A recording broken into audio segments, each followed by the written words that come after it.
اعوذ باللہ من الشیطان الرجیم بسم اللہ الرحمن الرحیم الصلاة والسلام علیک یا رسول اللہ وعلی آلک و اصحابک یا نور اللہ۔ تمام دوستوں کو میری طرف سے السلام علیکم ورحمۃ اللہ وبرکاتہ۔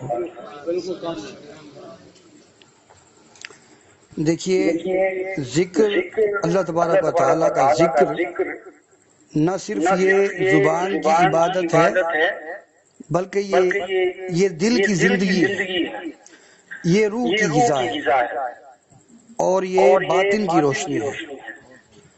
باطن کی روشنی سے مراد یہ ہے کہ ای کو اگر کم کر دے تو اچھا ہے، ای کو بہت زیادہ ہے۔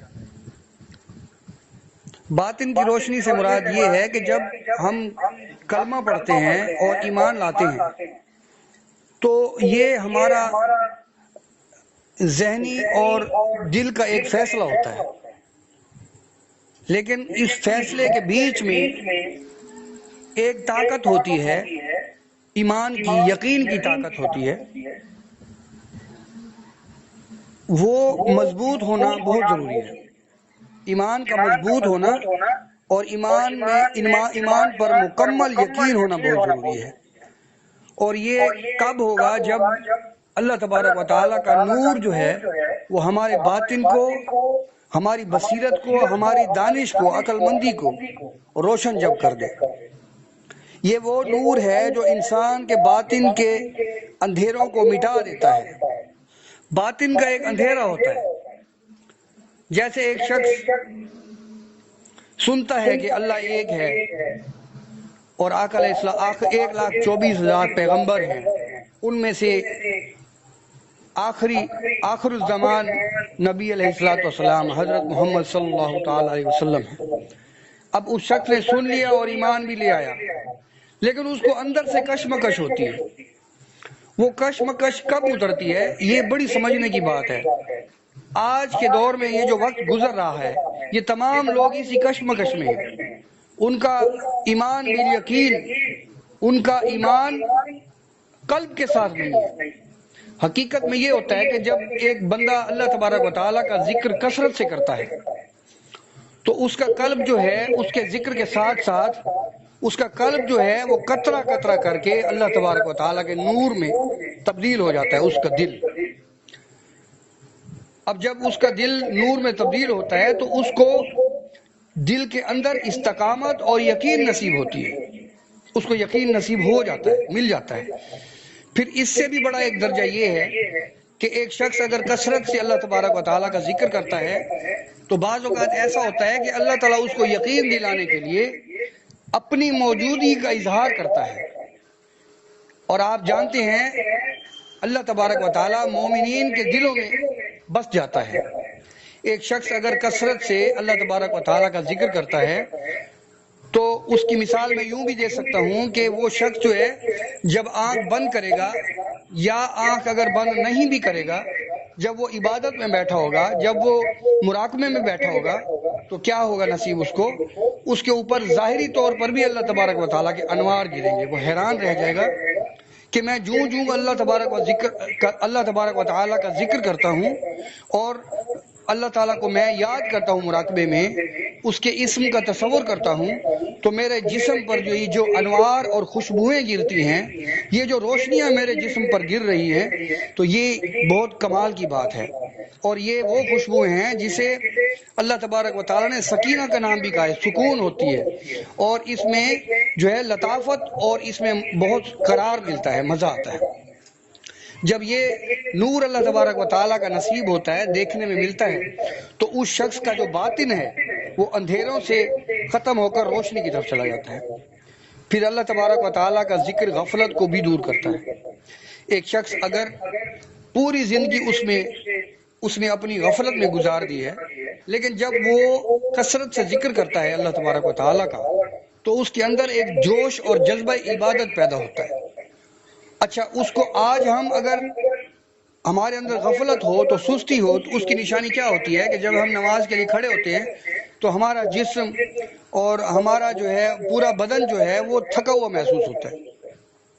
ہمیں ایسا لگتا ہے کہ ہم زیادہ دیر کھڑے بھی نہیں ہو سکتے. لیکن جب کسی چیز کی لگن ہوتی ہے اور سستی اور کاہلی ختم ہوتی ہے تو انسان پوری پوری راتیں بھی عبادتوں میں گزار دیتا ہے. اس کے بعد آقا علیہ الصلوۃ والسلام فرماتے ہیں کہ دل، یہ اللہ کا ذکر جو ہے وہ دلوں کو سکون عطا فرماتا ہے، روح کو قرب الہی کی لذت عطا کر دیتا ہے. یہ جو ہماری روح ہے نا، اس روح کی دو طاقتیں ہیں، ایک نیگیٹو طاقت ہے، ایک پوزیٹیو طاقت ہے. مثلا ہماری روح اگر کثیف ہے، گناہگار ہے، غفلت والی ہے، نیکی کی طرف اس کا خیال نہیں ہے، تو پھر برائی کے جتنے بھی اعمال ہوں گے وہ اس روح کے اوپر مسلط ہو جائیں گے. مطلب روح برائی کی جو جتنی بھی کابینہ ہے، شیطان کی جتنی بھی کابینہ ہے، اس میں حسد ہے، لالچ ہے، طمع ہے، یہ سب اس روح پر حاوی ہو جائے گی اور وہ انسان برائی کی طرف جائے گا. لیکن جب روح قرب الہی کی لذت کو حاصل کر لیتی ہے تو پھر اللہ تبارک و تعالی اور نیک لوگوں کی جو خصلتیں ہیں وہ انسانی روح پر قابض ہو جاتی ہیں. اس میں ہمدردی ہے، محبت ہے، رحمت ہے، شفقت ہے اور درگزر ہے، صلہ رحمی ہے.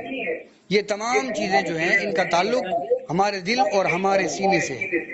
اگر شیطان کا غلبہ ہوگا تو شیطان کے جتنے بھی چیلے ہیں ان میں بغض ہے، لالچ ہے، طمع ہے، وہ ہمارے اوپر گرفت کریں گے. اگر ہمارا دل اللہ تبارک و تعالیٰ کے نور کی طرف مائل ہو جائے گا تو پھر جتنی بھی نیکیاں ہیں ہمارا دل کرے گا کہ ہم ان کی طرف چلیں. ذکر اللہ دل کو بصیرت عطا کرتا ہے، ایمان کو یقین قلبی میں بدل دیتا ہے، مومن کے لیے ایک روحانی ورثہ بن جاتا ہے اور اسے اللہ کی رضا سے روشناس کرتا ہے. وہ شخص جان لیتا ہے کہ رب تعالیٰ کی رضا کس چیز میں ہے، اور جس طرف اللہ تبارک و تعالیٰ کی رضا ہوتی ہے وہ انسان اسی طرف مائل ہو کر چلتا ہے. یہ نور محض دل تک محدود نہیں رہتا بلکہ اللہ تبارک و تعالیٰ کی تجلی پورے وجود پر چھا جاتی ہے. یہ آنکھوں میں خشیت، چہرے پر نرمی، زبان پر سچائی، اعمال میں اخلاص اور اخلاق میں بلندی کی صورت میں یہ ظاہر ہو جاتا ہے. دوستو، ذکر کا نور انسان کے ارد گرد کے ماحول کو بھی منور کر دیتا ہے. اس کی مثال اکثر میں یوں دیتا ہوں کہ پہلے گھر گھر میں اللہ تبارک و تعالیٰ کا ذکر ہوتا تھا، ہر گھر میں قرآن پاک کی مسلسل تلاوت ہوتی تھی اور ہمارا پورا ماحول جو ہے وہ اللہ تبارک و تعالیٰ کے نور میں لپٹا ہوا ہوتا تھا، ہر طرف خوشبوئیں ہوتی تھیں. آج ہم دیکھتے ہیں کہ ہر طرف بے چینی ہے، ہمیں سکون نہیں ہے، ہمارے اندر خوف ہے. اس کی وجہ یہ ہے کہ آج گھر گھر میں قرآن پاک کی جگہ ٹک ٹاک اور یوٹیوب کی جو محفلیں ہیں، جو نعتیں گانے ہیں، ان گانوں کو ہم نے سن سن کے اپنا پورا ماحول خراب کر دیا. تو اس سے کیا پتہ چلتا ہے کہ نور جو ہے، ذکر کا نور جو ہے وہ ارد گرد کے ماحول کو بھی منور کر دیتا ہے. اس نور کی روشنی دل سے شروع ہو کر عقل کو جلا بخشتی ہے، یہ عقل کو بھی طاقت دیتی ہے، سینے کو کھول دیتی ہے، دل کی تاریکی کو روشن کر دیتی ہے، حتیٰ کہ یہ نور آسمانوں تک پہنچتا ہے. فرشتے اس بندے کی مجلس کو گھیر لیتے ہیں اور رب کی رحمت نازل ہوتی ہے اور اللہ تبارک و تعالیٰ اپنے ذاکر بندے کا تذکرہ اپنی بارگاہ میں فرماتا ہے. بڑے وسوخ سے اللہ تبارک و تعالیٰ تعارف کرواتا ہے کہ دیکھو میرے بندے میرا ذکر کر رہے ہیں، میری محبت میں یہ سارے اکٹھے ہو کے بیٹھے ہیں. اور میرے دوستو، ذکر کا نور قبر میں روشنی بن کر ساتھ جاتا ہے. یہ تمام چیزیں میں قرآن و حدیث سے بیان کر رہا ہوں. قیامت کے دن سایہ بنتا ہے اور پل صراط پر چراغ بن کر یہ ہمیں راہ دکھائے گا. یہی نور ہے جو بندے کو دنیا اور آخرت کے اندھیرے سے بچاتا ہے اور اسے رب کی رضا کی طرف لے جاتا ہے. دیکھیے، آقا علیہ السلام فرماتے ہیں کہ جسم میں ایک گوشت کا ٹکڑا ہے، اگر وہ درست ہو جائے تو سارا جسم درست ہو جاتا ہے، اور اگر وہ خراب ہو جائے تو سارا جسم خراب ہو جاتا ہے. جیسا کہ میں نے پہلے آپ سے عرض کیا کہ جب انسان اللہ تبارک و تعالیٰ کا ذکر کرتا ہے تو جتنی پازیٹیو طاقتیں ہیں ہمدردی ہے، رحمت ہے، محبت ہے، صلہ رحمی ہے، یہ انسان پر حاوی ہو جاتی ہے تو دل بھی ٹھیک ہو جاتا ہے، انسان پھر پازیٹیو ہو جاتا ہے، حق اور سچ کی بات کرتا ہے۔ اسی طرح ذکر الہی دل کو زندہ کرتا ہے، دل میں نور پیدا کرتا ہے، اسے روحانیت کی طرف مائل کرتا ہے۔ ذکر کرنے والا دل جو ہے وہ نہ صرف پاک ہوتا ہے بلکہ اللہ کی قربت کا جو ہے وہ سزاوار بھی ہو جاتا ہے۔ اللہ تبارک و تعالیٰ کی قربت اس کی قسمت میں لکھی جاتی ہے۔ آقا علیہ السلام نے ایک حدیث مبارک میں فرمایا، المفردون کا ذکر کیا۔ صحابہ نے عرض کیا، یا رسول اللہ مفردون کون ہیں؟ آپ نے فرمایا، الذاکرون اللہ کثیرا وذاکرات۔ صحیح مسلم کی حدیث ہے، فرماتے ہیں کہ مفردین وہ ممتاز لوگ ہیں، وہ اہم لوگ ہیں جو آگے نکل گئے۔ صحابہ نے پوچھا کہ مفردین کون ہیں جو آگے نکل گئے؟ آپ نے فرمایا، جو مرد و عورت بکثرت اللہ تبارک و تعالیٰ کا ذکر کرتے ہیں۔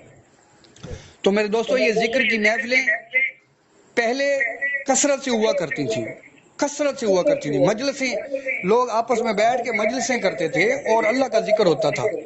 آج ہم بول بول کے واقعات اور قصے سناتے ہیں، اور جو حقیقی نور کا جو یہ قصہ ہے اس کو ہم بیان بھی نہیں کرتے۔ بے شک قرب قیامت ہے، میں آخری بات کرتا ہوں، بے شک قرب قیامت ہے اور حضرت عیسیٰ علیہ السلام اور امام مہدی علیہ السلام کے آنے کا دور ہے، لیکن ان کے آنے کے انتظار میں ہم تبلیغ اور اللہ تبارک و تعالیٰ کے نور کو نہیں چھوڑ سکتے۔ ہمیں چاہیے کہ ہم اپنے دل کی اصلاح کرتے رہیں، نیک لوگوں کی محفلوں میں بیٹھے رہیں، اللہ تبارک و تعالیٰ کا ذکر کثرت سے کریں، تاکہ ہمارے دور میں اگر وہ آتے ہیں یا ہمارے بچوں کے دور میں وہ آتے ہیں یا ہمارے بچوں کے بچوں کے دور میں وہ آتے ہیں تو ان کا سامنا ایمان والوں سے ہو۔ ہمارے دل اگر نور سے بھرے جائیں گے تو ہمارے نطفے سے پیدا ہونے والے جو بچے ہوں گے وہ بھی اللہ تبارک و تعالیٰ کا ذکر کرنے والے ہوں گے اور نور والے ہوں گے۔ تو کوشش کیجئے اپنا ایمان اور اپنے اس اعتقاد کو جو ہے وہ اللہ کے ذکر سے سجائیں، اللہ کے نور سے سجائیں۔ اللہ تبارک و تعالیٰ ہمیں سمجھ عطا فرمائے، اللہ تبارک و تعالیٰ ہمیں بکثرت اپنے ذکر کرنے کی توفیق عطا فرمائے اور ہمارے دلوں کو اپنے نور سے مزین کر دے، آمین۔ وما علینا